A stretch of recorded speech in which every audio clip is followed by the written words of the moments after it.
வாழ்க வையகம், வாழ்க வையகம், வாழ்க வளமுடன். அருளாசன் அருள் தந்தை வேதாத்ரி மகரிஷி அவர்களும் ஒட்டுமொத்த மகான்களும் இறைநிலையும் என்னுள் சூக்குமமாக எழுந்தருளி இன்றைய நாள்காட்டி வரிகளுக்கான கவிவரிகளையும் அதற்கான விளக்கத்தையும் சிறப்பிக்க வேண்டுமாய் சங்கல்பம் மேற்கொள்கிறேன். அனைவரையும் பணிவோடு முதற்கண் வணங்கி ஆரம்பிக்கலாம் என்றிருக்கிறேன். அனைவருக்கும் இனிய காலை வணக்கம். வாழ்க வளமுடன். சாமிஜியினுடைய இன்றைய நாள்காட்டி வரிகள். எண்ணம் எதும் இடமோ ஒரு புள்ளியாகும், இயங்கி முடியும் அளவோ அகண்டாகாரம் என்று சாமிஜி இந்த நாள்காட்டி வரிகள் கொடுத்திருக்கிறாங்க. இதற்கான கவிதை வரிகள். எண்ணமே இயற்கையதன் சிகரமாகும், இயற்கையே எண்ணத்தில் அடங்கி போகும், எண்ணத்தை நிறைகாட்ட முடியவில்லை, இல்லை என்று சொல்லவும் யாரும் இல்லை. எண்ணம் எழும் இடமோ ஒரு புள்ளியாகும், இயங்கி முடியும் அளவோ அகண்டாகாரம். எண்ணமே செயற்கை கருவிகள் அனைத்தினோடும் இயற்கை கருவிகளை எல்லாம் இயக்கும் சக்தி என்று சாமிஜி நமக்கு இந்த கவிதை வரிகள் கொடுத்திருக்கிறாங்க.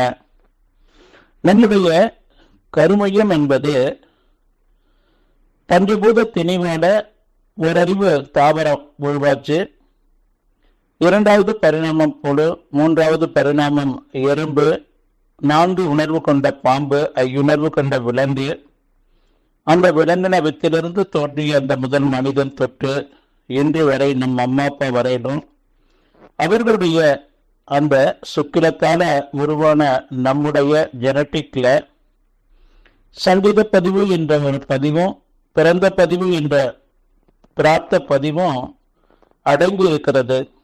ஒரு கம்ப்யூட்டர் சிப்பில் லட்ச செய்திகளை எப்படி அந்த கம்ப்யூட்டர் சிப்பில் பதிந்து இருக்குதோ அதுபோல நம்முடைய ஜெனட்டிக்ல தொடர்ந்து வந்த பல்கோடி பிறவிகளில் வந்த அனைத்து பதிவுகளும் நம்முடைய ஜெனட்டிக்ல இருக்கு.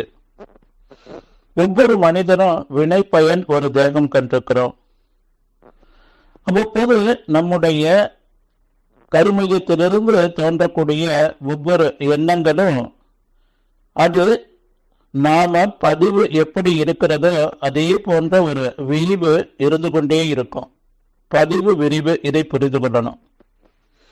நம்முடைய சூழலுக்கு ஏற்றாற் போல அந்த பதிவுகள் வெளியாகிக் கொண்டே இருக்கும். நாம உணர்வு, அமைதி, பேரானந்தம் என்ற நிலையில இருந்து அந்த பதிவுகளை நாம மனித பிறப்பு என்பது நீக்கிக் கொள்வதற்காக கிடைத்த பிறப்பு. ஒவ்வொரு பதிவுகளுடைய அந்த நிலை என்ன என்பதை புரிந்து கொண்டு மனவிலக்கலை பயிற்சி மூலமாக சாமிஜி நமக்கு கொடுத்திருக்கக்கூடிய அந்த தெய்வீக பயிற்சி மூலமாக அகத்தாய்வு அறிவை தூய்மை செய்து கொள்ள தெய்வீக பயிற்சிகள் மூலமாக நாம் தூய்மை செய்து கொண்டு வந்தோம் அப்படின்னு சொன்னா 100% இறைவன் பிளஸ் ஆணவம் கர்மம் மாயை மனிதனாக இந்த பூமியில நாம உலாவிக் கொண்டிருக்கிறோம். மனிதன் மைனஸ் ஆணவம் கர்மம் மாயை, நாம் இறைவனாக மாறி நின்று வாழ முடியும். நம்முடைய கருமையம்தான் அந்த இறைநிலை என்பதை நாம உணர்ந்து கொண்டு இறைநிலையினுடைய தெய்வீக பெட்டகம் நம்முடைய கருமையம். இன்னும் சொல்ல போனா இறைநிலையினுடைய ஒரு ப்ளூ பிரிண்ட்னே சொல்லலாம். இந்த பதிவுகள் தான் நம்முடைய அந்த துன்பங்களுக்கு அனைத்துக்கும் காரணம். அதை புரிந்து கொண்டு நம்ம நீக்கிக் கொள்வதற்காக தான் சாமிஜி இந்த மனவளக்கலையை நமக்கு கொடுத்திருக்கிறாங்க. தேவையற்ற கலந்தங்கள் நமக்கு துன்பத்தை கொடுக்கும், பிறருக்கு துன்பத்தை கொடுக்கும்.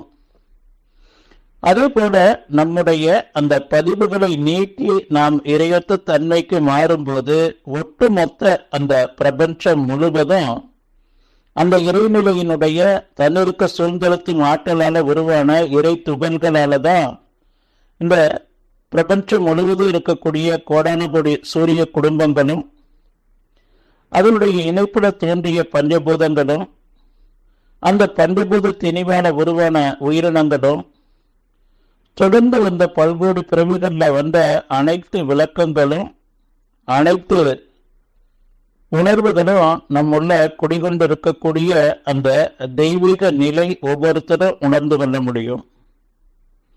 மகான்களின் அறிவு நிலை உயர்வை மற்றொரு அறிந்து கொள்ள முயற்சித்தால் அதுவும் ஆகா என்று சாமிஜி நமக்கு கவிதை வரிகள் கொடுத்திருக்கிறாங்க. வரிகள் நாள்காட்டி வரிகள் என்ன சொல்லுது? எண்ணம் எழும் இடமோ ஒரு புள்ளியாகும், இயங்கி முடியும் அளவோ அகண்டாகாரம். நம்முடைய கருமையத்திலிருந்து தோன்றக்கூடிய ஒவ்வொரு எண்ணங்களும் நம்முடைய பதிவுகளின் அடிப்படையில் தோன்றுது.